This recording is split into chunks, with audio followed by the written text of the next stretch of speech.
In front of me is Motorola signature, and today I would like to show you how you can manage vibration settings.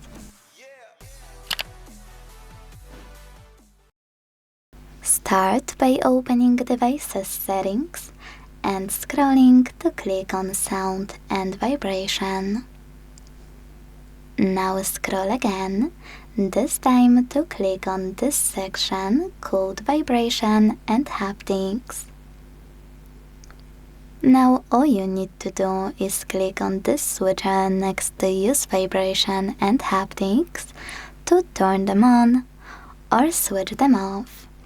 If you decided you do wanna enable them, use this switcher next to Vibrate first, then Ring gradually to enable this option, and this one next to Vibrate for answered calls to manage it as well.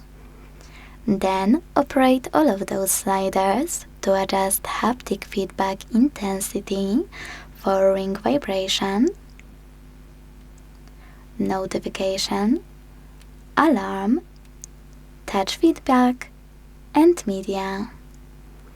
When you finished with all of those, go back, scroll, and use those two switchers, one next to Always Show icon when in vibrate mode, and second one next to Charging Sounds and Vibrations to manage those two features as well. Thanks so much for watching. If you enjoyed this video, leave a like, comment, and subscribe. Bye!